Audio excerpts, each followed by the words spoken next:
Hello, hello, hello. How are you guys doing this evening? It is 11:25 p.m. on Friday evening. I feel like this thing is like not. There you go. And I just posted my vlog. So tomorrow, well tonight when I go home, I'm gonna render it and then upload it while I sleep. Because I haven't been doing that the last, well, you know, the last couple nights I've been getting up and doing it and it's just been a mess. So that way this vlog should get up earlier. I had been doing that for a long time and it was so much easier. So I'm going to do that tonight so that it's up earlier. So this one should be up earlier. Yesterday's I just posted at like 11 o'clock. So, and I just stopped and got this bottle of water. It's pineapple something, Smart Water. It has a hint of pineapple in it, but other than that, I would say it just tastes like water. It's okay. I didn't really want like heavily flavored water, and the Smart Water isn't super heavily flavored. So that's why I got that. When I was in Thornton's, they had, I noticed, those boxes of, have you guys seen the One Chip Challenge? Have you guys watched any of those videos on YouTube? So I had thought about, I thought you couldn't buy them anymore and people were selling them on eBay and things.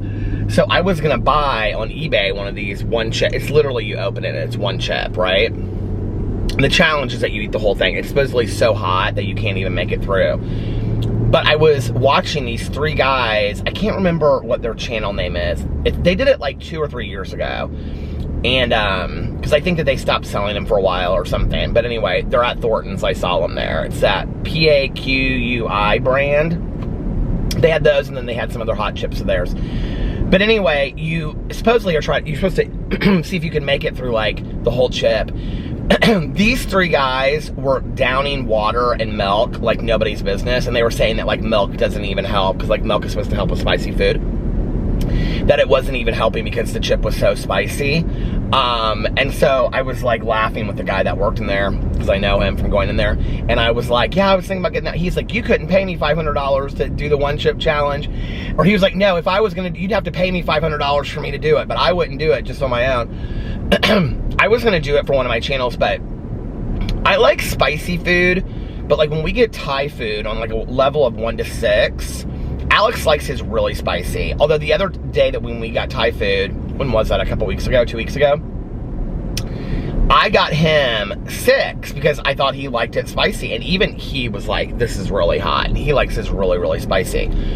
So I get mine at like a 1, 2, maybe sometimes. I like it spicy, but not a lot. So, I don't really think that I could do that challenge, and it's not worth it for a video, for me to be miserable for an entire day. It just is not. So, that's the first thing I was gonna say. Second thing is, me, and this, I thought I bit into my mouth, which is causing me to like talk funny, is actually, I think, my wisdom tooth coming in on that side. I've never had my wisdom teeth out. But I can kind of feel it, like something pushing back there, and I think it's my wisdom tooth coming in, because I keep on like biting into my mouth, and I thought for like the first couple days that's what it was, but I think it's my wisdom tooth coming in. So anyway, that's that, and hope we don't have to have those taken out. And yeah, it's been a good day. It's been a really good day. I've gotten so much done today. I'm gonna put some lip balm on before I get back on the road. Find my lip balm.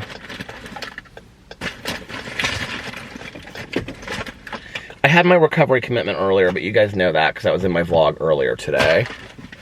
Where's my lip gloss? Well, here's this. There's no lip balm in here though. I need to buy another one of those. I just really don't want to walk into Sephora to get it, to be honest with you. Here's my lip gloss.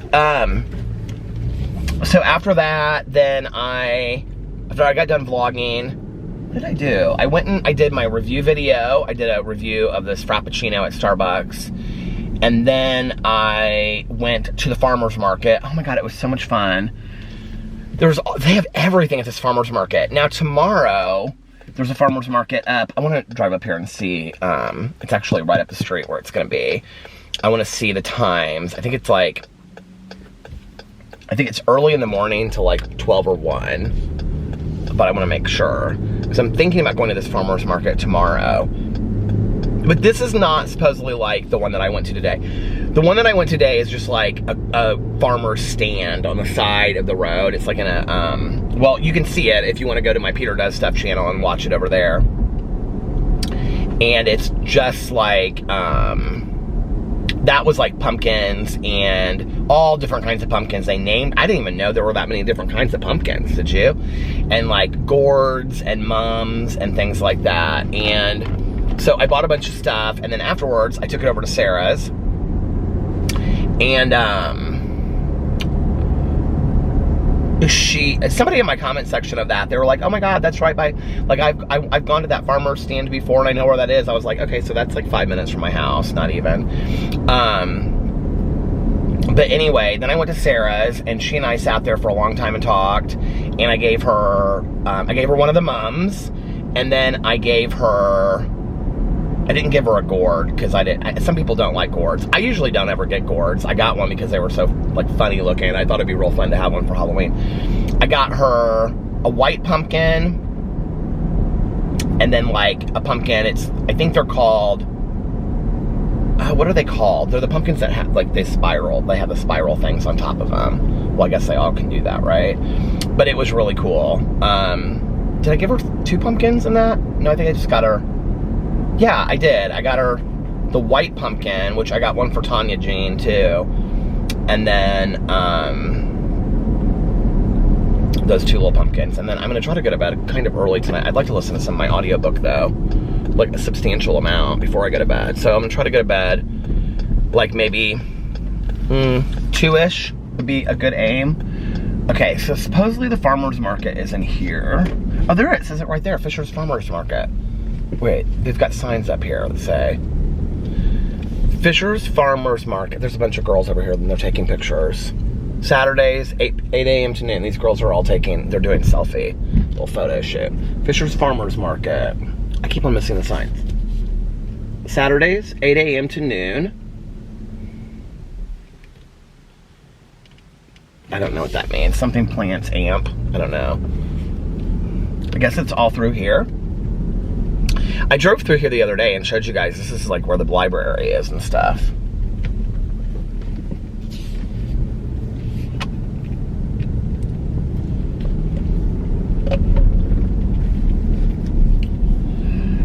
I think it's in here.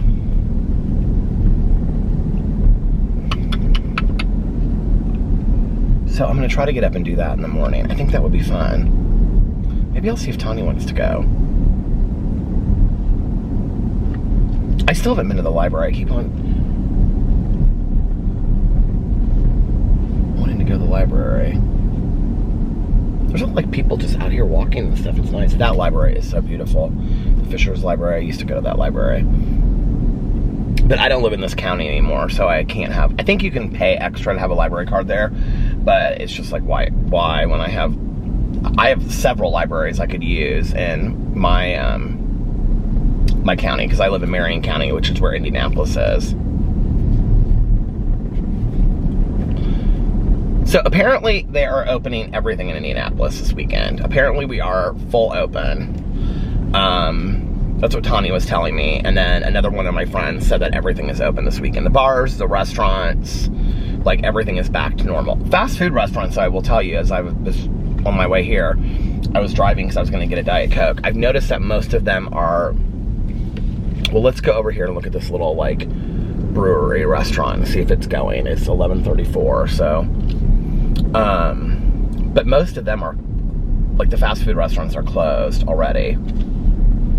I wonder if things are gonna go back to the hours that they had before. Like, will Walmart, I don't even know, is Walmart open 24 hours again? Like, will Walmart and Meijer and those stores be open 24 hours again or not? This is a little, what's this bar? Tanya and I one night tried to go here, and we waited for like 20 minutes. This was one night we were gonna go out to dinner. I can't remember. I think her husband was out of town or something. And we waited like 20 minutes and they never came and served us. And like finally when the guy came, no, they're closed. FDR, I don't know, some brewery. Finally when they came, they were real rude to Tanya. And Tanya said, there's a little couple out walking on the street.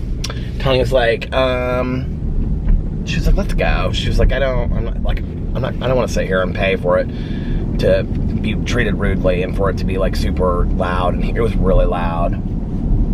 I was like, okay, so we left. Well, Steak and Shake is open. The McDonald's looks closed though. I kind of wanted a Diet Coke, but I think that I can wait on a Diet Coke.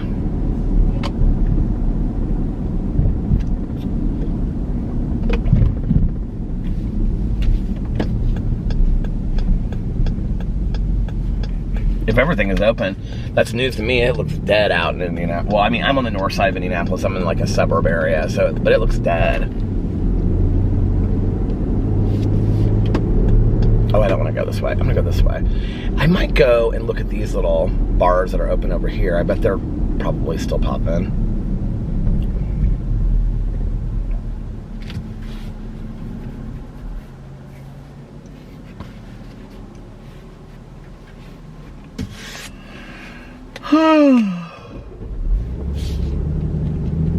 So yeah, I did that, and then I came home and I filmed a drama video and a Peterisms video and I uploaded my other videos, and then Alex came home and we hung out and talked for a while, probably for like an hour.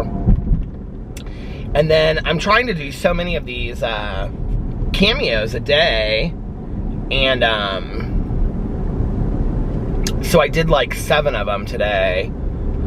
And oh my God, this one was so cool. Somebody asked me to help them announce to people. Like, I think they were gonna use the video to like announce it. Now, Alex went to this like bar restaurant here with a couple of his girlfriends. It's like a loungy kind of sit outside kind of place. It's called three something. Is that it over there? But he really likes it. And then Tanya said she had driven by and she was like, I wanna go. It looks really cute in there. Oh, 1933 bar? No, that's not it. Like a 101 beer kitchen. That's the one that Alex likes. It is kind of busy in here. Like very busy. Like the parking lots are packed. It's 1933 Lounge. My dad and my stepmom went there for my dad's birthday, and he really liked it. He said it's like a steakhouse. My dad loves that kind of stuff. I'm seeing all these cars, and there's a lot of people walking around outside, but I'm not seeing anybody in the places. Like the places inside look dead. So I don't know what's going on. It's very interesting. I don't know. Oh, here's Sun King, which is a brewery, and it looks like it's closing. It's closed. All the chairs are on the tables. I don't know. I'm confused, guys. Anyway, okay, where did I go? I did something stupid here. I don't know where I'm going. I have no idea where I'm going. This is like, all this is construction back here that they haven't like, I don't know if these go through here or not. And then but this woman wanted me to like, do this like announcement about like her pregnancy, like, you know, like a reveal kind of thing, but she wanted me to do it on the video, on like the cameo. I was like, this is the coolest thing ever. The requests have been so just like very personal, and I have just had such a great time doing it. It just has meant some, is that like a little Greek restaurant? Oh, Valerie likes Greek food. Maybe she and I can go there one night. Valerie, we should go to this little place right here. I'm gonna tell you what it's called, Valerie, because she watches my vlogs. Valerie, it's called Halal Baron's Fish, Chicken, and Gyros. So maybe we'll go there someday. Or Sunrise Cafe, because I like Sunrise Cafe. That's like a little breakfast place. But yeah, they've been like really cool. All the things that people like have asked me to like say and do. It's funny, like the little things that people remember from my videos that like they'll ask me to talk, like to say or talk about. And I've just had such a great time doing it, and the people that I've completed them already seem to be really happy so far with them, which makes me really happy that, you know, people are getting what they want.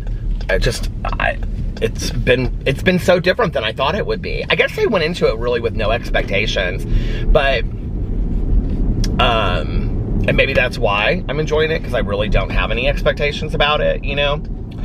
So anyway, we did that, and then I was watching some YouTube videos. I was just like watching some just like random stuff that like was recommended while I was uploading those videos. I didn't get my last video uploaded till like almost 9 o'clock, and Alex was laying down in bed, and he wanted to watch the scenes from the Real Housewives of Beverly Hills that like aren't aired, and I didn't really want to watch it, so I told him I was gonna lay down for like an hour. So I lay down for like an hour and a half, then he came to bed, and I was just like talking to him, and he has to get up early in the morning because he has to work tomorrow. And I was talking to him and Boo and Tucker. Well, Tucker was playing with his toys. I was talking to him and Boo. And just silly stuff, you know. And then I got up to go vlog, and he's going to bed, and that was my day. It's a good day. I'm happy like my front little walk looks like so nice. I need to like clean it off, and we need to have like, what do you call it? Shoot, for the fall and winter, we need to have them come and put some, well, we usually do it, but I think last year we had somebody else do it, and we usually do it at the beginning of the summer, but this year we didn't, because Alex wanted to just spray the weeds, and he thought it would be easier.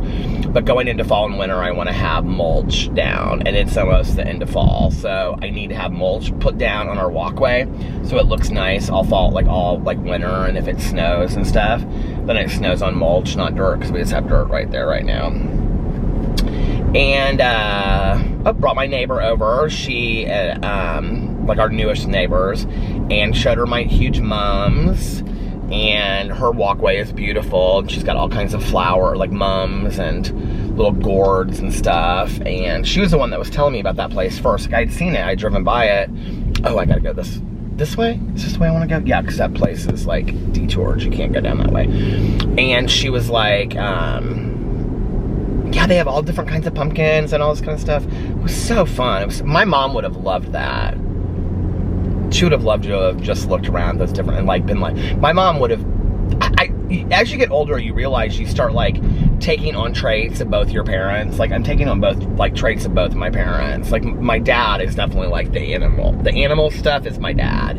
And like the voices for the dogs and all that kind of stuff, and sitting there and wanting to look at birds and squirrels, like that is my dad all day long.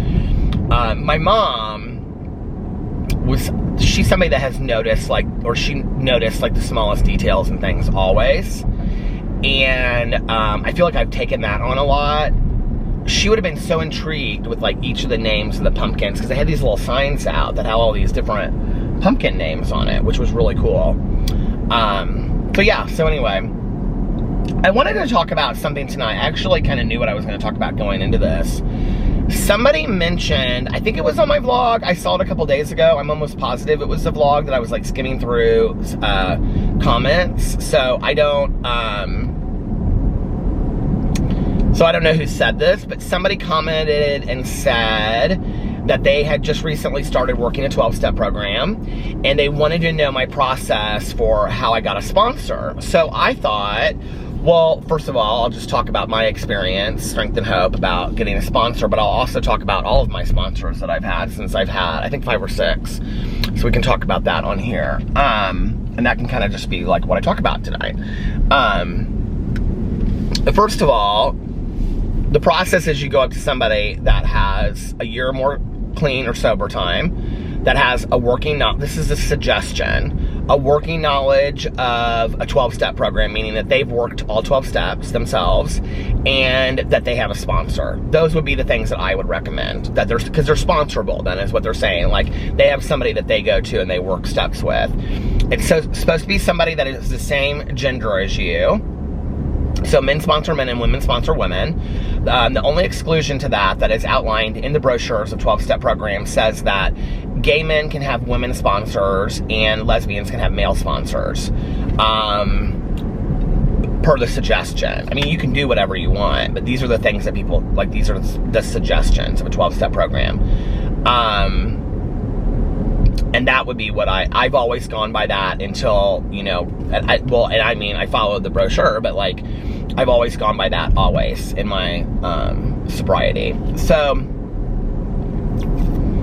and you know, if you're at a meeting and you don't know like how to find a sponsor, you can share and say, I'm looking for a sponsor. If there's anybody in the meeting that's willing to sponsor me, could you let me know, please? And a lot of people, like, they might say, okay, anybody that's willing to sponsor, raise your hand. Or people might come up to you afterwards, like, you know, I think it was a woman that left a message or left a comment. So like, women would come up to you afterwards and give you their number and say, I'm more than willing to sponsor you. If you meet somebody that you think, typically if it's somebody that, like, maybe you heard them share something in the meeting that you really liked, then go up to them afterwards and say, hey, I'm looking for a sponsor. It's one of the scariest things I've ever done in my life, and every time I have to do it, it's terrifying for me. It is, it's really scary, you know? And, but go up to them afterwards and say, like, hey, I really liked what you shared. I'm looking for a sponsor. Are you somebody that's sponsoring? And they'll either say yes or no. So obviously, you know, it's like one of those. But many times, if it's somebody that, like, they have a lot of sponsees, they might say, I can't, but my friend Judy Smith or my friend Judy, you know, she is more than willing to sponsor you, and she's looking for a sponsee. Or they might say, I have a sponsee that would be good to sponsor you. Can I introduce you? Or here's her number or whatever. Yeah, Walmart's closed, and Meijer looks opened. Is Meijer still open? I bet they're open till midnight. Let me go see. And that's how you get a sponsor.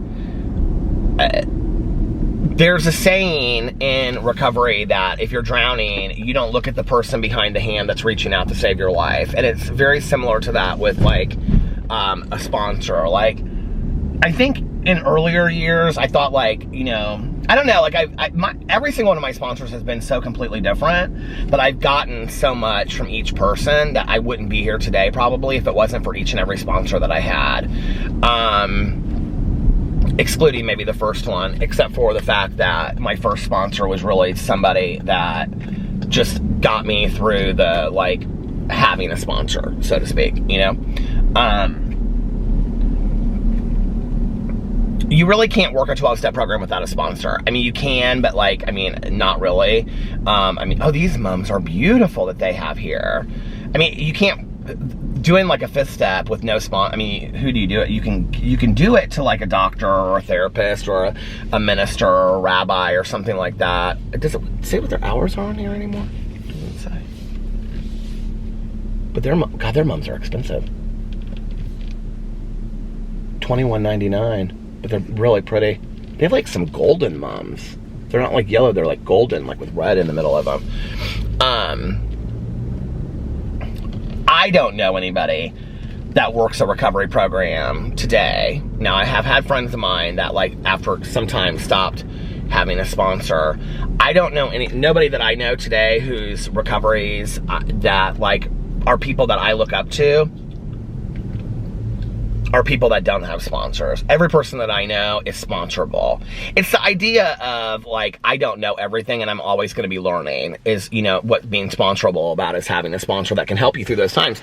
It's also somebody that can pick up the phone at 2 o'clock in the morning and help you, or somebody that, you know, it isn't just about working steps. It's about somebody, I mean, they're not marriage counselors and, you know, but, like, they can help you with a lot of that kind of stuff.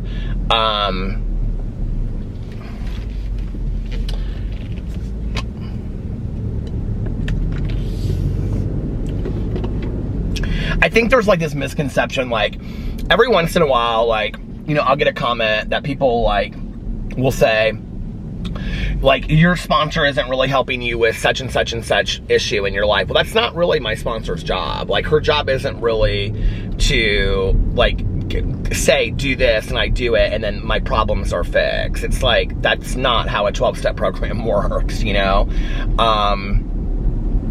You know, it would be more of my sponsors, like, her job to say, I think this is an outside issue that maybe you need to go talk to somebody else about.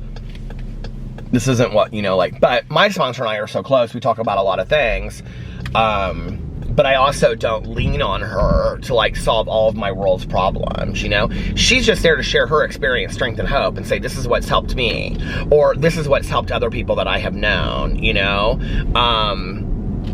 But they're not anybody that's gonna like solve all of your world problems by any means. It's not their job. Their job is to walk with you through this journey of a 12-step program, literally. And most people that you ask will say, like, I'm even taking it kind of one step further than what it really is, because I have been so blessed to be able to be friends with my sponsor today. A lot of people will say, I mean, a sponsor is not your friend. And people will say that, and they'll say, a sponsor's, their literal, all their responsibility is working a 12-step program with you, taking you through the steps. Like, let's do steps. Like, that's it. It's no more than that. If you become friends with them and that's like a thing that happens, like, that's great. You know, but there's a lot of moments with my sponsor and my past sponsors where I've had to know my place as a sponsee, and it's not my place to,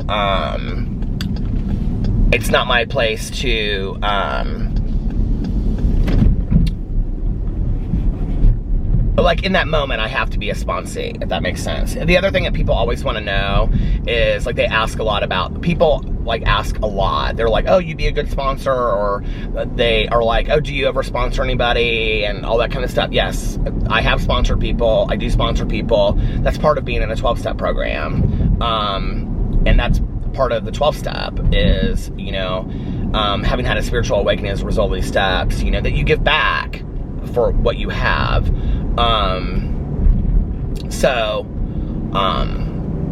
But please get a sponsor. It will help you see things in a way that you didn't see them before, and it'll be somebody that will explain things to you and walk with you through this amazing journey.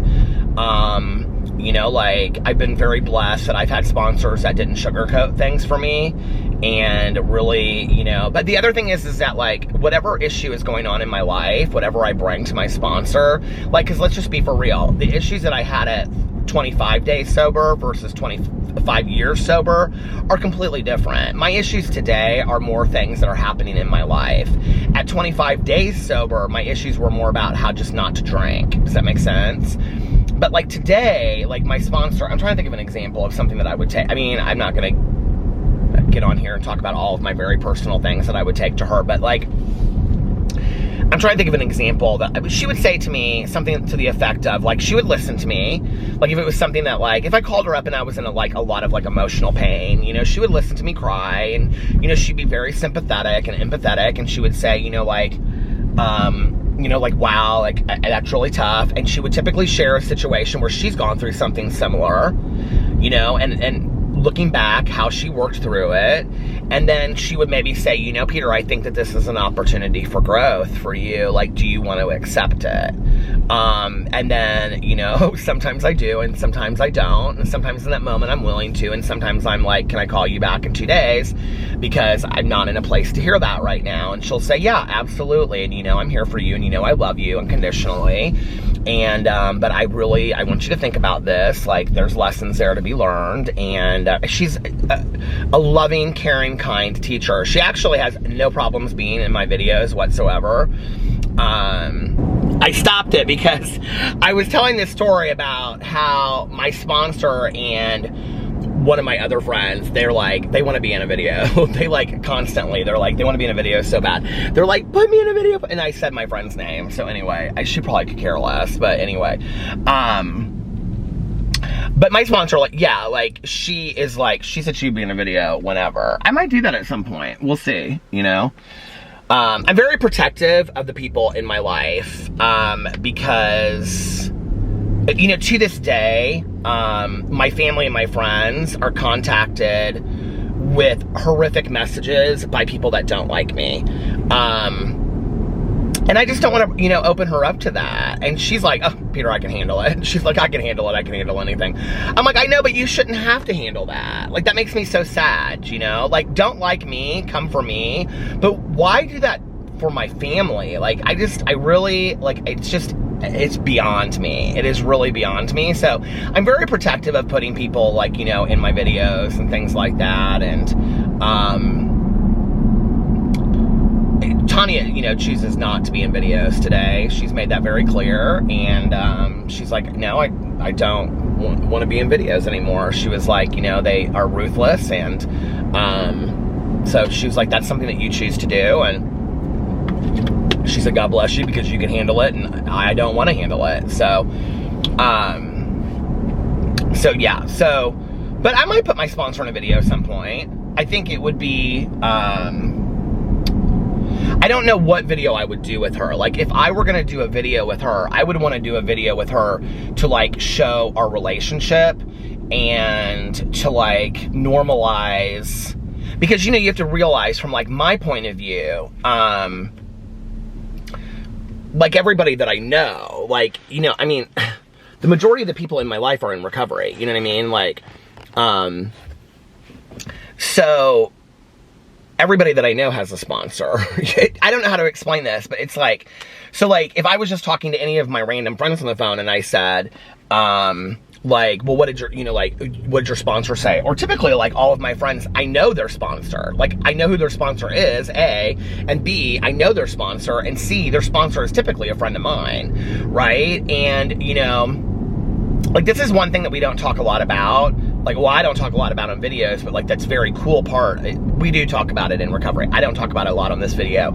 Is, like, my sober family. Like, you know, my sponsor has a sponsor who is my grand sponsor. And, you know, my sponsor sponsors other people who are my sponsor sisters. I'm the only male that she's ever sponsored. And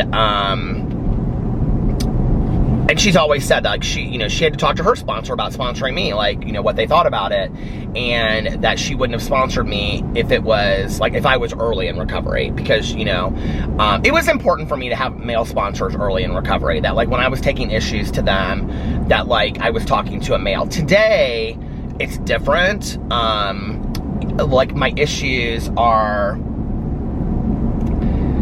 they're more, like, family issues or relationship issues, or just, like, I'm having a bad day, you know what I mean? Like, so, you know, like, but I have sober sisters, and I have, you know, then, like, so it's like, it extends, you know, like, Tanya's sponsees are in my same sober family, you know, like, once a year, my sponsor, she has, like, a big, you know, barbecue with, like, everybody that's in her sponsor family, and they are, like, small families, you know, of recovering people. You have to remember that a lot of people that are sober do not have a lot of people in their life, that, you know, like, they don't have tons and, like, my mom was a very, very lonely person. She didn't have a lot of friends in her life, that she was aware of. You know, if she had been aware of what was going on at her own funeral, to see all of the people, I think she would have been absolutely surprised how many people loved her. But my mom was somebody that, like, she only ever socially did things with, like, my aunt and uncle, my cousin, me, and, like, maybe 2 or 3 friends. You know what I mean? So, like, her sober family was, like, really important to her. And there's a lot of people like that. There's a lot of people that, hell, I don't have a lot of people, you know? Like, I just don't. You know, and I don't really have a lot of, like, a family left. I have my mom, or my dad and my stepmom, and then I have my cousin Caroline and, you know, her husband and son, and that's it. Like, that's my family that I have left. So, you know, then I have Alex's family, but I'm talking about my immediate family. So for me, there are many days that my sober family means so much more to me than anything. You know, and the fact that, you know, after 23 years of friendship, that Tanya and I are sober brother and sister, like, I don't even know that I can really explain to anybody how much that means. And that I, you know, trust my sponsor enough, and I know Tanya does too, that we both know that anything that we tell, I could go to my sponsor tonight and call her, and I could just say, let me tell you about Tanya, and I could complain left and right about her, and she would never once mention it to Tanya, never once, and vice versa. You know, and I haven't done that, but maybe Tanya does need to do that as a friend, you know, like, and I'm completely fine with that, like, you know, and, but we get to share that bond, which is absolutely incredible. I mean, you know, that's what the fellowship part of sobriety is about meeting other people that have gone through what you've gone through. There's no greater power than 2 alcoholics or 2 addicts sharing with each other. I mean, there just isn't, you know. So how did it start for me? Well, how it started for me was that when I was in treatment, like, I knew of the term, like, sponsor before, because it wasn't my first time at a rodeo. Like, I had been trying to go to 12-step meetings, or I had gone to 12-step meetings in the past. It wasn't my first treatment attempt. You know, like, I had known about 12-step programs and meetings and all that kind of stuff. Okay, so it was something actually that we talked about in our home, because, like, you know, my mom had, like, done Al-Anon and whatever, and so that, you know, Al-Anon has sponsors too. So when you're in Al-Anon, you have a sponsor that helps you work through the steps where you work on yourself in relation to your alcoholic or addict in your life, right? Or whoever was in your life. So that wasn't a new concept for me. I knew, now I don't know what treatment centers are like today. I haven't been around a treatment center other than going to speak at one or picking up somebody from one or taking somebody to one. I haven't been to, I will say this real quick, like, there's a huge part of my life that, like, I never show on camera that I think doesn't make a lot of sense, and I talk around. Like, it would make sense, I mean, it doesn't make sense that it feels like you guys see only small parts of my life. What is going on with this beanbag? It seems like you guys probably, like, I sit on video and it's like, oh, well, Peter doesn't really do a whole lot and blah, blah, blah, whatever. You know, or I'll say, like, I had a recovery commitment today that I had to do that was 2 hours long or whatever, but I don't go in to talk about what that is. There is a huge part of my life, the only meeting that I ever talk about attending on my videos is my home group that I go to with Tanya. And the only reason that I talk about it is because I started, like, when Tanya and I would vlog, you know, we would talk about having gone to our home group. And I wanted people to understand what a home group is. But that's not the only meeting that I go to. There are a lot of meetings that I go to that I don't consider recovery commitments. This is a service position. There are a lot of things I do that just seeing a friend of mine, or, which sounds corny for me to always say, I'm going to hang out with a sober friend or whatever, so I just don't talk about it. There's huge pieces of my life, not just my sober life, but my life, because it is my life today, that you never see, know about, hear about, because I don't talk about it on this channel, which if I was going to talk about it, it would be on this channel. So, like, if you were truly to follow me for a day and truly see what a day in my life looked like you would be like, I had no clue. Like, I just didn't really realize, like, how big of a part recovery is to Peter's life. Like, it's a big part of my life, you guys. Like, there's a lot that I do, you know, and I don't want to sit here and sing my praises, and that's not what I'm gonna do, but, like, you know, there may be something that somebody says, can you take me here or there, and it may be like a ride in the middle of the day that I would never talk about, that might be an hour, you know, because somebody, you know, like, and I'm just using that as an example. We all do that in recovery. That's not a pat on the back kind of thing, right? People did it for me, it's what I do in return. But that might be an example of where, like, let's say I'm taking somebody from, like, you know, they've called me up and said, hey, like, I'm moving from this halfway house to another one. Can you pick me up? And I help them move their stuff and whatever. And, like, that's a huge part of my day. But I don't talk about it on here. You know what I mean? And out of keeping people that are very important to me protected from the ugliness of people that, you know, like, just are not the nicest people in the world sometimes. And, you know, I protect a lot of my friends from that, like, you know, and it's an anonymous program and things like that. So, you know, that's a big part of, like, I think people don't really see, like, it's not like I go to one meeting a week and I talk to my sponsor once a week. I mean, I talk to my sponsor a lot, you know. A lot of Tanya and I driving around having fountain pops is this, like, us having kind of, like, extended conversations about stuff that's going on in our life and speaking about it through the language of recovery. A lot of it is also just us BSing around and talking about books and movies. I'm not going to act like it's not, but that's a huge part of it too, is us, you know, like, talking about, like, yesterday when I was saying that we were talking about gratitude and stuff, you know, like, all of my friends in my life that are in recovery, I feel like offer pieces of that to me, you know what I mean? Yes, we do have very normal friendships too, where we, you know, go and eat and just sit and talk and do all that kind of stuff, but a big part of it is talking with the language of recovery, which is important to me to have that in my life. So there's a lot of pieces that I think that people don't see. I mean, like, my life, is huge about recovery is a huge piece of my life. It's a way of life. It's how I live. It's who I live. It's who I am. It is my life. You know, it's not just a piece of my life. It is my life, I guess is what I'm saying.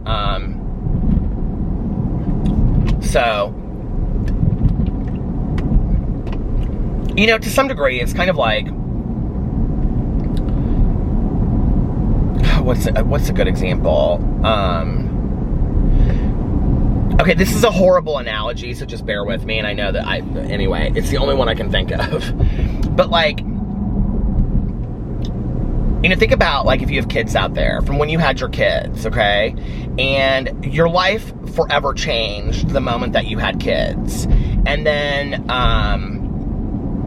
you know, like, you had a YouTube channel, and through the course of you having a YouTube channel, like, your kids were in high school, or went to college, or, you know, like, I had a dance recital, or had this. But think about all the things that go on with having kids, you know? Like saying goodnight, taking, you know, helping them get ready for bed, you know, doing their homework with them, giving them their driver. I mean, there's 100 million things that go along with having children, right? But if on your videos you just said, I'm a mom, like, that doesn't really, or a dad, you know, like, that doesn't really encompass everything that goes along with being a parent. And if, like, in the course of you talking about being a parent on your channel, you just said things like, my daughter graduated this week, or, you know, like, once a week I go to, you know, like, I don't know, like, I take my daughter to dance class. But that was all you said, right? Like, that wouldn't summarize everything, I mean, everything about being a parent, but how could you possibly, right?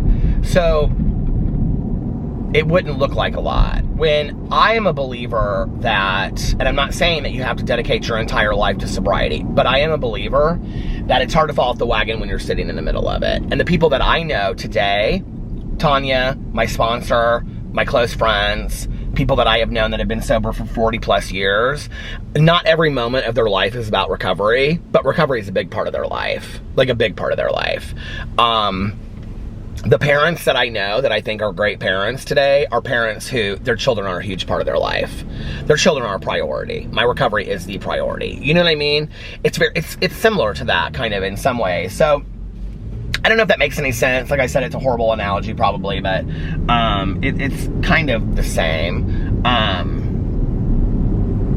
So anyway, yeah, so my first sponsor I got because I was in treatment, and I don't know how they do things in treatment programs now, but back in the day, you had to have a sponsor to get out of treatment. Like, that was a thing. And we went to outside meetings, like they would take you. If you've never heard my story about the pickle lady, I'll tell it some. If you want to hear my pickle lady story and you've never heard it, put it in the comment section below, because I don't know who's heard it, but I think I did a Peterisms actually about it.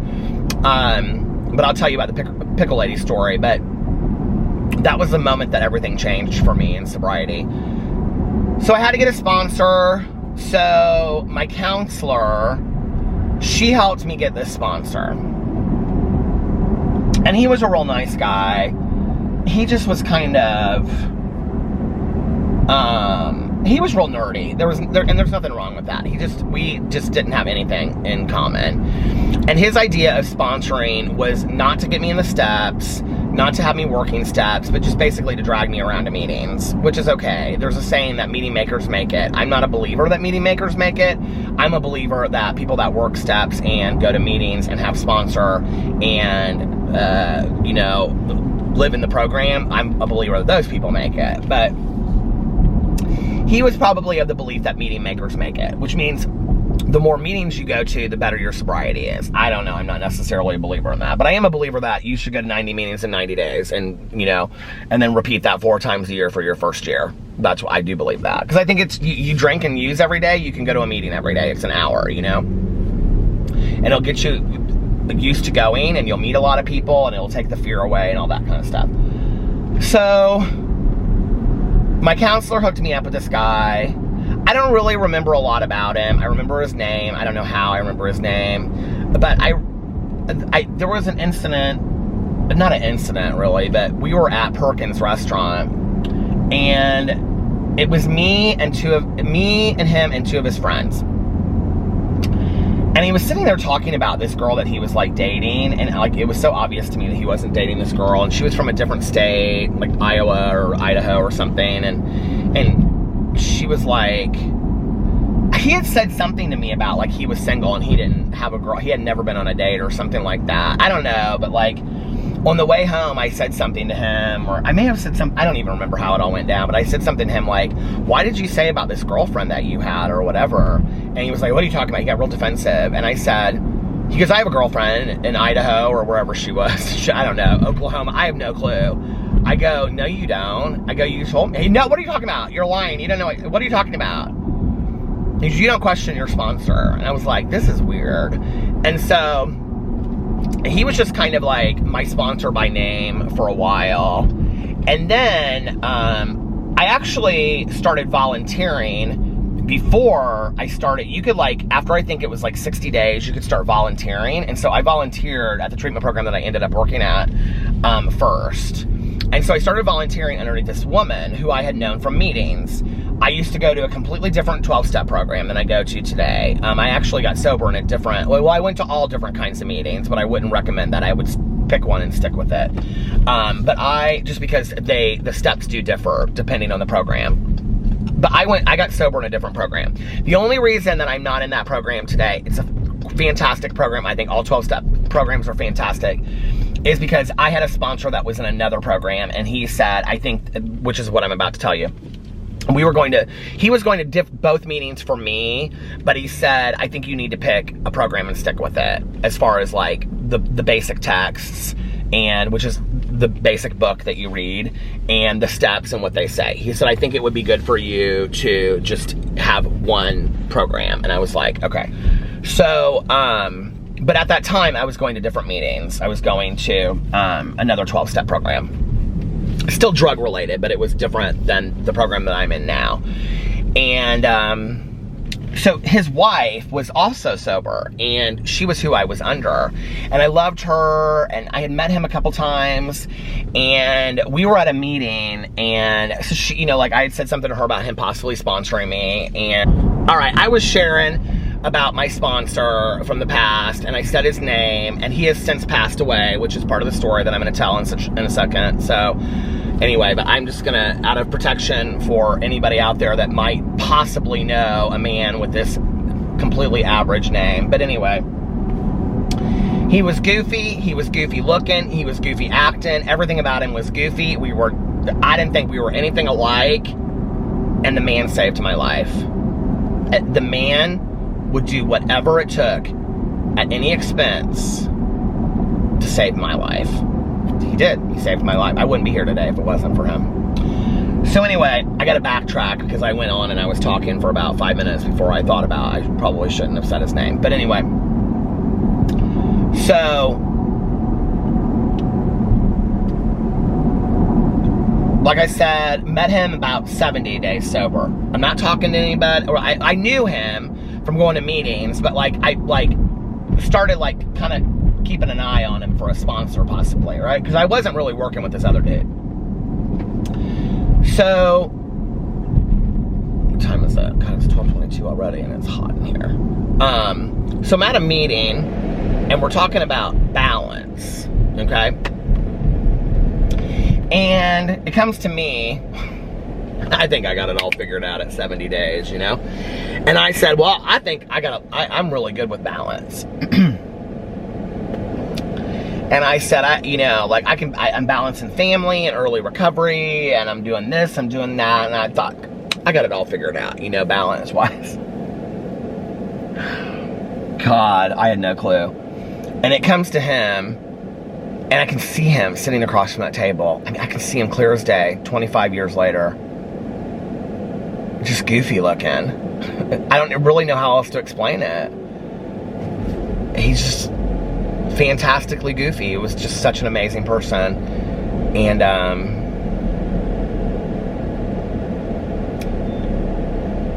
he said, I have no balance in my life whatsoever. He said, I try. He's like, I try to balance life with my wife and my kids and my job. And he goes, but I don't do any good at it. He goes, I never have. Because I don't know, maybe we're not supposed to have a lot of balance in our life. And I can remember just seeing him, and I thought, how is somebody that honest? Like, that unbelievably honest. And honesty, willingness, and open-mindedness are 3 things in sobriety that are super, super important, which is why I always say, and I don't think people really understand this, when people challenge my honesty, I wear that like a badge of honor today in my life, okay? Like, they're really important things. And it's not just about honesty, like not lying honesty, but it's like being honest from your heart, like that guttural stuff that you don't like even want to admit to kind of honesty, right? Of how you feel inside, like how do you get there? Like how do you be that person, you know? And I can remember looking at him and I thought, I want that. Now, I will tell you, they told me in treatment that find somebody that has what you want and go after them and ask them to be your sponsor. The first person I actually asked, and he didn't have enough clean time, imagine that. But like, he kind of like temporary sponsored me or something until she gave me this first dude.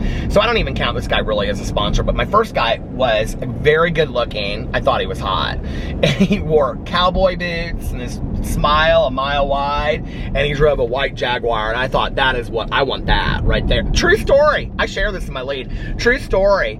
I thought, that is what I want. I want that. Like, I want that man in that white Jaguar, and I thought that was going to solve these problems right here real quick. So anyway, that's not what they mean by find somebody that has what you want and go for it. What they mean is when you see somebody that has internally what you want. And the day that I saw my sponsor and I saw him share like that, I wanted that. Like, I wanted to have that for myself. Like, I wanted to be able to do that. So I asked him if he would sponsor me, and he said yes, and he took me through the steps, and he took me through the book, and he sponsored me for my first 2 years of sobriety, I think. The first 4 years of sobriety.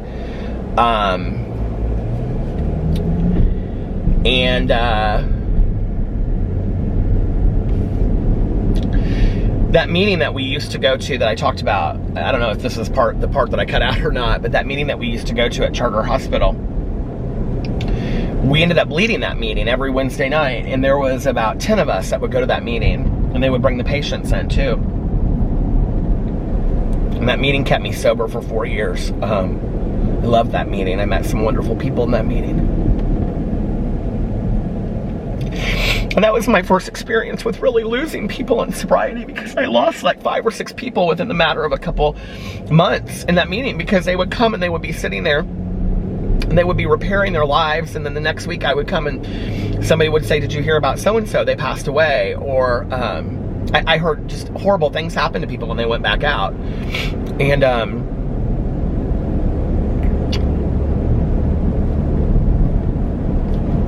I was scared, I think, of using, because I didn't want to end up like that. But my sponsor just kept on saying, you do what I tell you to do, and things will be okay.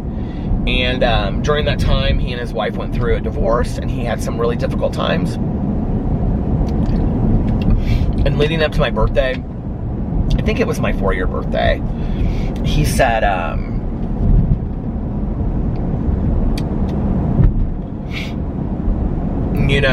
the battery's gonna die. He said, I'm gonna come for your birthday, and like the meeting was dwindling, like fewer and fewer people were coming. So he said, on your birthday I'm gonna come, and I'm gonna get a special coin for you, and we're gonna do a cake and all this kind of stuff. And I said, okay, because that's what we do in sobriety. So I had been going to this meeting the last month that I went. I showed up every Wednesday. There would be like a binder that you would pick up at the window at the secretary desk, and you would go back. It was in the cafeteria, and we would just sit at these like 3 long tables that were all pushed together. I'm gonna pull in here and change my battery.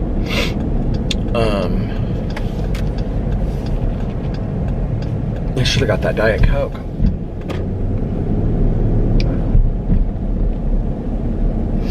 I'm so hungry right now, I don't know why.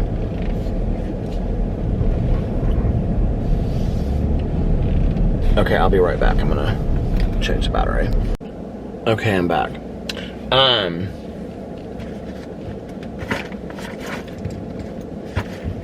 So for like the last month, I had been showing up every Wednesday. They weren't bringing the patients anymore because there weren't enough people coming to the meeting. So I would take the binder and I would go in and I would just sit in case anybody else showed up and needed a meeting. And nobody did. So I showed up on my birthday, and my sponsor wasn't returning my phone calls, and I didn't know what was going on with him, and he and my friend were divorced at that point. I knew it was bad. I knew it was bad because of some things that she had told me, but I didn't know like if he was using again, or I didn't know what the situation was. And so I took the binder in and opened the meeting and read through everything that we read through, and then I said, does anybody have a birthday? I went through all the you know, 30, 60, 90, all that stuff, and then I took my coin and I gave it to myself, and I said, does anybody have a topic for discussion, burning desires? And then I closed the meeting. I said this all out loud to myself. And then I went to the secretary and I said, here's the binder for the meeting. And I said, and I won't be back. I said, I don't know who's going to lead this meeting in the future, but I won't be back. I didn't start the meeting. I had nothing to do with that meeting, except for helping like run it for a couple years. Now, I will tell you that today, what I do know is that there is like an official way that you close a meeting. I did not know that at the time. Had I known that at the time, I would have done it a different way, or I would have tried to get other people to come. I had tried to get people to come to this meeting and nobody wanted to come to this meeting. And it was like, there's a lot of meetings that are like suffering for attendance, but like this meeting, like it suffered for attendance. Like probably the last 4 months, there was only ever like 3 or 4 people there, which you can have a great meeting with 3 or 4 people. It's not that, but that was like, you know, you didn't even know if they'd show up. So I left. 1, 2, 3. That was my third sponsor. That was my second sponsor.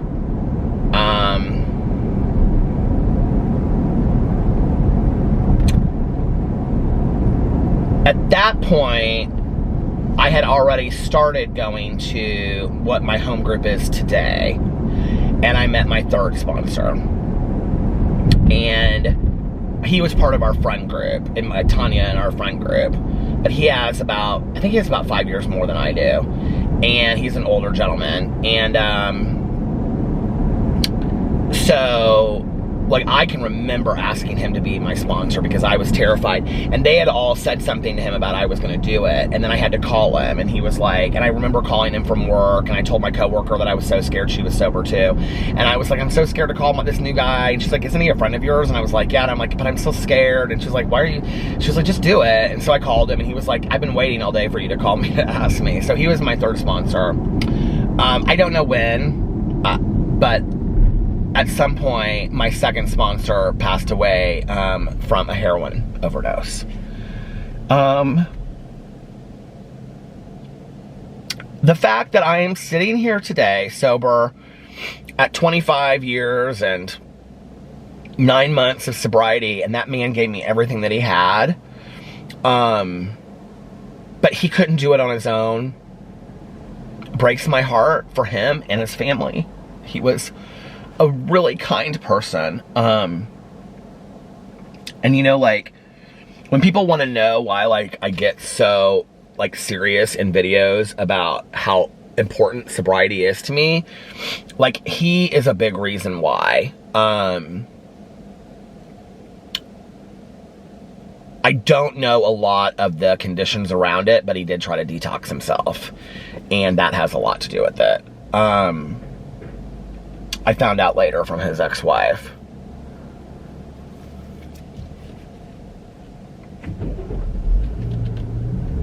And I can remember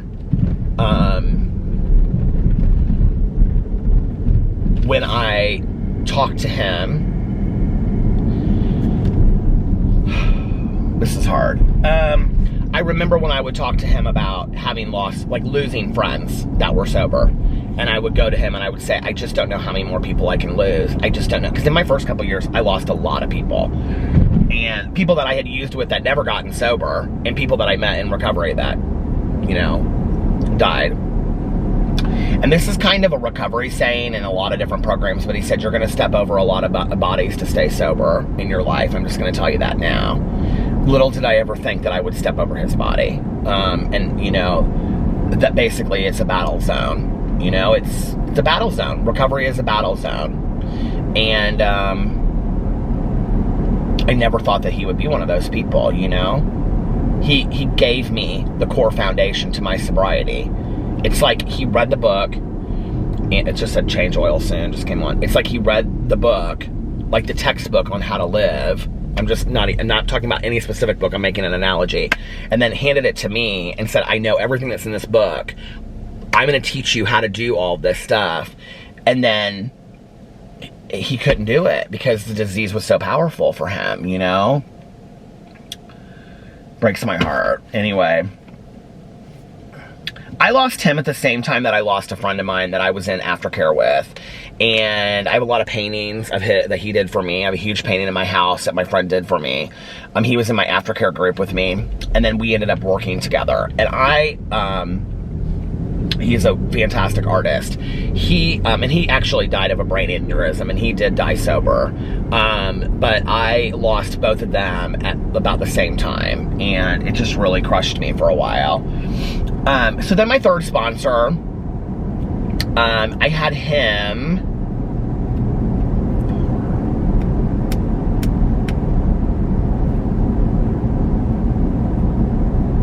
And he and I actually worked on a lot of repairing my relationship. I'm trying to think of like the timing. He and I actually worked on repairing a lot of the relationship with my dad. Because at that point, my dad wasn't angry anymore, but he didn't really know what to do. Like, he didn't know how to, like, I think, move forward, if that makes sense. And there was a lot that my sponsor had me do as far as amends is not just something that we say, it's something that we do. There was a lot of stuff that I had to do, letter writing and spending time with my dad and really showing my dad that I was a new person, that I was a changed person. And when that was done, like, kind of somebody else like had stepped into my life that I wanted to be my sponsor. And I really think that his sole purpose was just to help me repair my relationship with my dad. He's a lot like my dad. He looks like my dad. He acts like my dad. And he is a fantastic gentleman. And he really taught me how to be a respectful person and how to make amends to people. And that was really what he taught me. And I'm so thankful. And he sponsored me for a couple years. And then my next sponsor was also a friend in our friend group. Okay, so that sponsor that I had, my third sponsor, he also lived on the south side of Indianapolis, and I lived at the time on the north, I mean, I still do, on the north side of Indianapolis. So it was really hard for us to get together anyway. There was like, the only reason I got a new sponsor was because I wanted somebody that I could work with a lot closer, that was more convenient, things like that. And the next sponsor that I had is a sponsor that I've had the longest in my sobriety. And I had him from like 6 years to, I don't know, like 5 years ago. And he was my fourth sponsor. Am I forgetting anybody? I feel like I'm forgetting somebody, but I'm not. He's my sponsor that my mom passed away with. He's the sponsor that, like, I left, you know, two relationships. Yeah.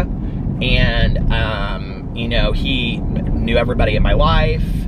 And not only do I consider him one of my dearest friends to this day, he has a lot of health issues. And, so, like, over time, it became very difficult, and I moved meetings. He was the one that told me that he wanted, I mean, this is a man that, like, he tough loved my ass, and I learned so much from him. He's my spiritual guru.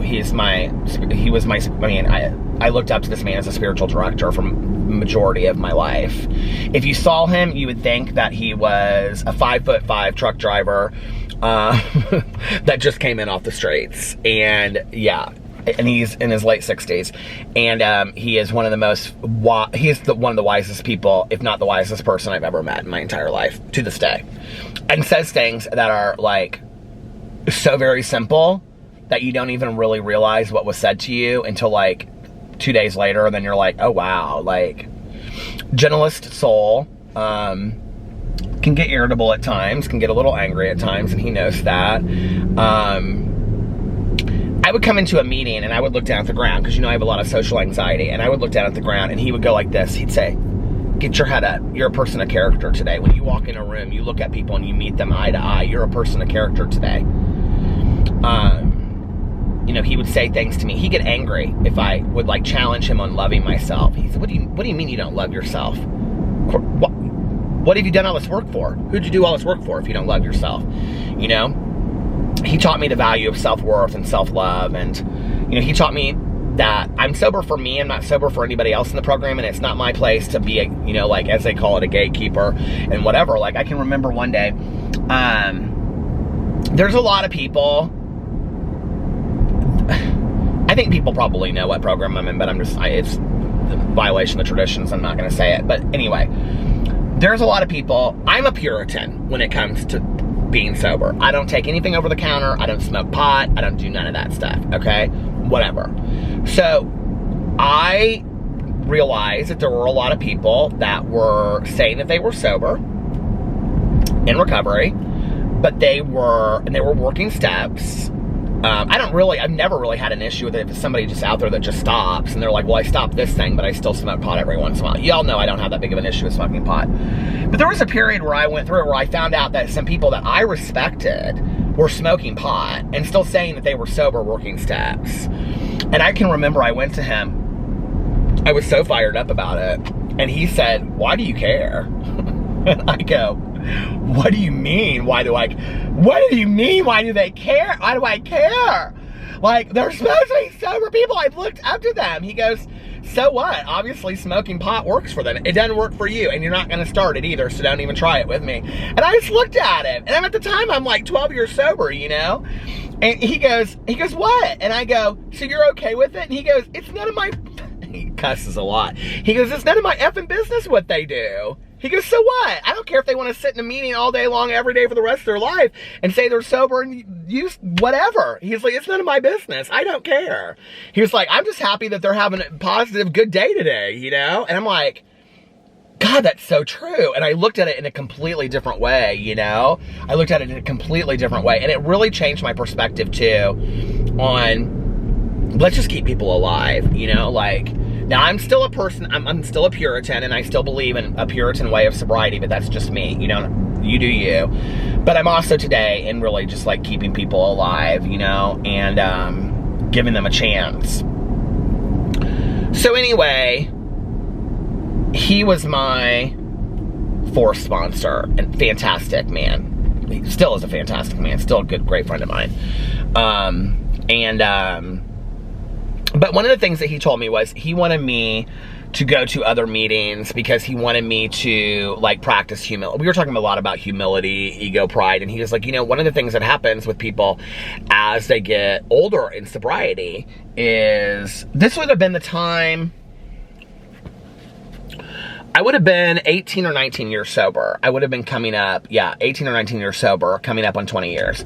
And he said, one of the things that happens with people once they hit about 20 years, because 20 years in 12-step programs is considered an old timer, and he said, is that they start getting a lot of ego, pride, cockiness, and arrogance. And he goes, this is not gonna happen with you. And he goes, so you need to start going to meetings, but you need to go into a meeting and you can't say, like, I'm Peter and I have 20 years of sobriety, or 18 or whatever I had at the time. He goes, you have to go in there and just sit. And you can share, but you can't in your share say anything about how long you've been sober, how long you've been around. You can't say any of that. You just have to share. And if people come up to you afterwards, you can say, I've been sober such and such amount of time. But he goes, I want you to know what it's like to be a newcomer sitting in meetings. And he goes, so you're going to go to all meetings that you've never been before. And I was like, oh, great. So anyway, so I did.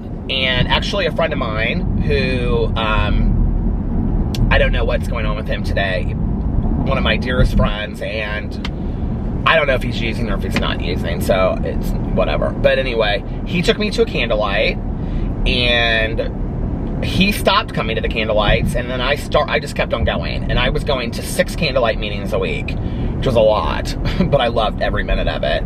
And look, this is what I was talking about the other night. I mean, I met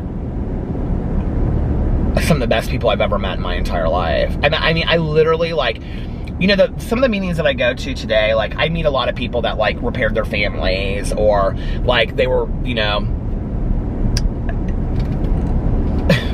like, they were, like, their jobs, like, they were possibly going to lose their jobs. Like, okay. And I've met quite a few people, like, at the meetings I go to, too, where, their lives are fully repaired, but not like where you're sitting in a room and, like, you can literally taste the thirst for sobriety, okay? Like, I have friends of mine that literally, like, lost their kids, okay? Lost their home, were homeless, living in a car, had no high school education, and could not, I mean, were doing all kinds of crazy things, and, you know, prostituting, selling drugs, things that I've come close to or done myself, but, like, living in a car with, like, just in the middle of winter, okay, with no windows and stuff, no food to eat. And today, they've started businesses. They've gone to law school. They've gotten their kids back. They've hosting Thanksgiving for their family and many others. They own their own homes. They own their own cars. You know, these are people that have, like, completely repaired their lives because they got sober. And I needed my ass to be sitting in those meetings, and I needed to witness that. And I needed to witness the miracle of sobriety, because I was starting to take sobriety for granted. I was starting to take it as just this thing in my life. I wasn't taking it as something as passionate as I am today. And if I hadn't started going to those meetings, I wouldn't feel the way that I feel about my sobriety today. I just don't think I would. And, so I went there, and then I met this guy who was, like, I just loved everything that came out of his mouth. And I've stolen a phrase from him, and that phrase is, "I have a life beyond my wildest dreams." He would say that all the time in meetings. And he did, and if you heard his story, then you would know that this man, like, everything that he had in his life was a result of his sobriety. And he could sit there and say with a smile on his face, and, you know, joy in his voice, that he had a life beyond his wildest dreams. And I can remember I looked at him, and this was not a great time for my marriage, remember? And I looked at him and I said to him, you know, or I thought to myself, I want what he has. I want that. I want to be able to say I have a life beyond my wildest dreams, which I can say that today, you know, like, I can say I have a life beyond my wildest dreams because of the work that this man made me do. And, first of all, everything that I know about the 12-step program that I'm in, I learned as a result from this man, because he educated my ASS and made me do all kinds of service work and positions and things I never wanted to do, and read all this archival BS that I didn't think would ever matter. And now, like, I feel like I have an understanding that I never had before, ever. And, so one of our meetings was in a clubhouse, and it had a little coffee shop, and he and I ran the coffee shop for 2 years straight. And every Wednesday night, we had a candlelight. I went to all candlelight meetings. And so yeah, and we ran this little, well, we didn't run the meeting, but, like, we chaired the meeting. And the meeting was, like, in the little coffee shop area, which was dark and had candles lit, and people would come in, and it was never more than, like, 5 or 6 people for 2 years. And I loved that meeting, and he sponsored me for 2 years, and he was fantastic. And but I was giving a lot. I was giving a lot to recovery. And you know, Alex and I were working on our marriage, and I called my old sponsor, and I called my old sponsor and told him that I was going to these candlelights, and he said, I think that's fantastic, and he said, I think this guy sounds great, you need to ask him to be your sponsor, and if you ever need me, I'm there for you, and because he's one of my dearest friends. He's like, but here, somebody else will give you, because this is like, kind of, you know, every once in a while, change your sponsor if you want, and I hope I don't ever have to change my sponsor again. God, I told her that all the time. You're not going anywhere. Because at this point in my life, I just want to have the same sponsor. But, like, at that point, I was learning new things, you know?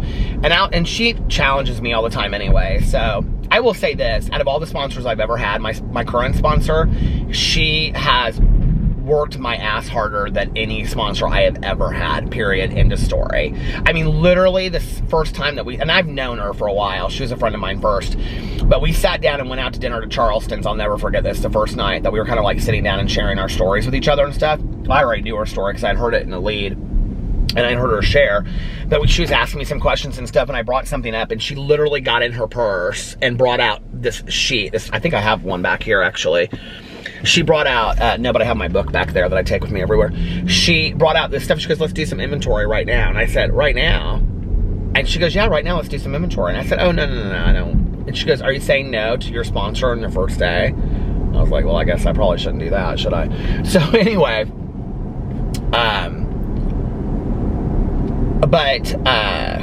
what was I gonna say? Oh, so I called my old sponsor because I was feeling really conflicted. I was like, I didn't want to leave all of those meetings that I was going to, but at the same time, I wanted to start coming back to the meetings that I had gone to. Oh, I was going to my home group at the same time too. That's why I was going to 6 meetings a week. The only night that I wasn't going to meetings was Monday night.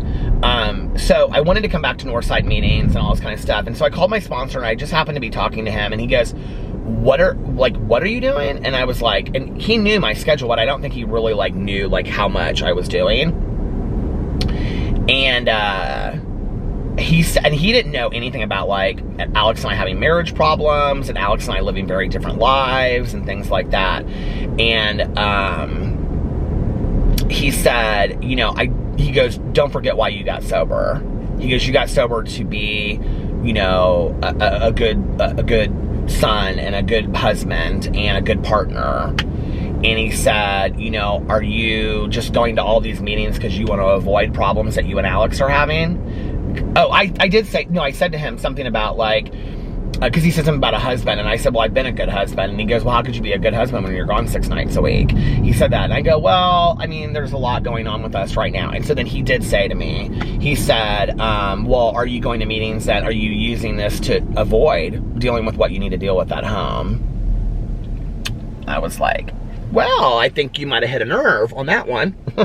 So, and Alex had already said something like that to me, you know?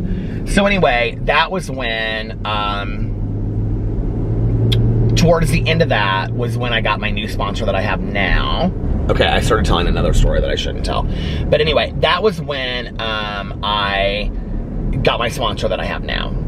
And I had heard her give a lead, and in her lead, she shared so many things that I just related to. And I was like, I want what she has. And she lives a life today that, you know, funny enough, I'm sitting here thinking about it, like, she has a lot of balance in her life. She really does. Like, but she also does what makes her happy, but she also gives a lot to the people that around her that she loves. And I had also had, for the majority of my life, sponsors that I was friendly with, or they were friends, but we never had that like true emotional bond that I had seen Tanya have with her sponsor, or my other friends have with their sponsors, where they would go out to lunch, or they would like kick back and they would, you know, go golfing, or, you know, go on weekend trips with their, like, you know, husband and wife, and husband and wife would go on a double, you know, date weekend together or something. Like, I didn't have that. I started noticing it more and more and more, that like all of my girlfriends had these like amazing and deep emotional like relationships with their sponsors, and that yet they could also like go shopping and like, you know, go lay out by the pool. And I didn't have that. And then my male friends, they had the same thing. Like, they had sponsors where they were going golfing or going out to eat and going on double dates with their wives and going on weekend trips and stuff like that. And I didn't have that. And I was like, I've never had this in 5 years of my life. Like, I've never, and this was when I was like trying to figure out the timing. So we were in counseling when I got my new sponsor, because I talked to him about getting a new sponsor, because he was like, what's the worst case scenario? And I go, I don't know that it doesn't work. And he goes, and it doesn't work and you get another sponsor. He goes, I think you should try it. He was very versed in 12-step stuff.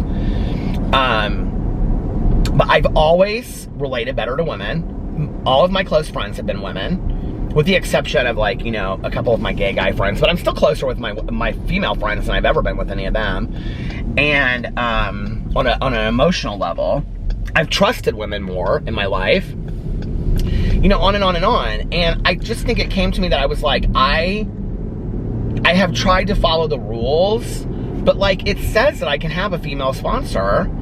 And I was like, so and this person that like, the timing was so weird. She just kept on happening to like walk into my life at the moment. Like I saw her like on 3 separate occasions over the period of a month. And each time I saw her was like at a moment where like I had just been talking to Tanya about getting another sponsor like that day. Like that one moment, it was like the hour that I was like driving to a meeting. And then she happened to be there. And then we were getting ready to start counseling, and like it's just all of it seemed to like work together. And so yeah, I just don't even, I mean, she's been absolute magic. And she's not a perfect person, and she knows that, and I'm not a perfect person. And you know, we've had to learn on communicating together because we communicate in different ways. But like, I literally could pick up the phone. Well, she's up late anyway, so I was like, looked at the clock. I was like, well, it's 2:55. But I could literally pick up the phone at like 4 or 5 o'clock in the morning and call her, and she would say, what do you need? Do you need me to be there right now? And she would be there in a heartbeat. You know, even just like going through this whole back thing that I just went through with her, like, she just was so like, just the way that she communicated to me, and the way, I mean, she's never been mean, but she's been firm or stern, you know, like with her love to me, and like, and things.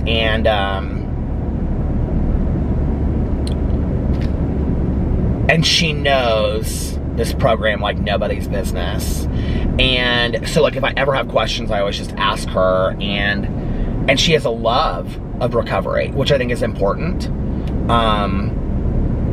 She's so completely passionate about it, you know, like it is like such a huge part of her life. And I don't know, I just feel like so blessed. But each and every person that I've ever had as a sponsor has brought me to the point that I'm at today in my life. And had it not been for each and every person that I had, I wouldn't be where I'm at today. I just wouldn't, you know. So how many is that? People always ask, and I always forget. So how many is that? My first one, and then second, and then third, fourth. I've had 6 sponsors. So 6 sponsors.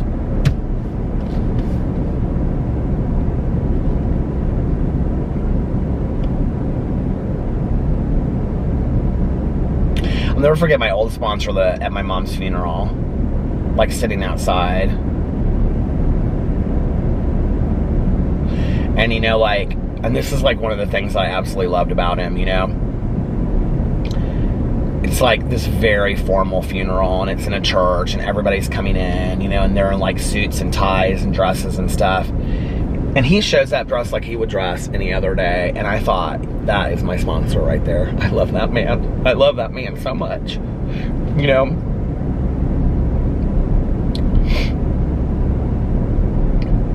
He taught me this one time that we were in a circle, and he said that this guy took his hat off. He always wears a trucker hat. Took his hat off and threw it on the ground and said, God doesn't want you wearing a hat. And he took the hat and he put it on, and he said, my God doesn't care.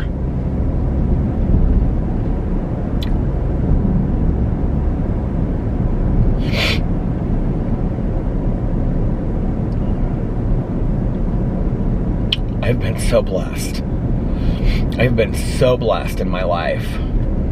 I never would have met these people had I not gotten sober. I sometimes, you know, I wonder like what would be the condition of my life had I never gotten sober. And then like, that's where I can't get super angry at being an addict or an alcoholic, because like if I hadn't been an addict or an alcoholic, I would never have had the need to get sober to begin with, you know? So I can't get super mad about it. I know that sounds stupid, that weird dichotomy. But yeah. Okay, well listen, I have talked for a very long time, and I'm gonna get off here now. I was thinking it was gonna stop, but I stopped and I forgot. And I am going to listen to my audiobook for a little bit and then go to bed. I'm gonna listen to my audiobook for like an hour, because it is like 12:59 a.m. right now. And a little bit longer of a vlog tonight. So thank you guys for listening. And I'm not gonna do a long outro. I'm kind of over the long outros right now. So I will come back and do them every once in a while because I know some people love them and miss them. But just know that if nobody else has told you this today, I love you. Practice random acts of kindness, but don't tell anyone. Make sure that you reach out to somebody and let them know how much they mean to you. You can start your day over whenever you want. If you're having a bad day, or just like I said in my Peterisms video today, you can just pause it if you want to. Thank you for watching my vlog. If you liked this vlog video, please give it a thumbs up. And if you've already subscribed, thank you for subscribing. And if you haven't, please consider subscribing. I would really appreciate it. And I love you guys so much. Thank you so much for watching. And I love you. Thank you for dealing with my crazy long stories. I love you. Good night. Bye. Love ya.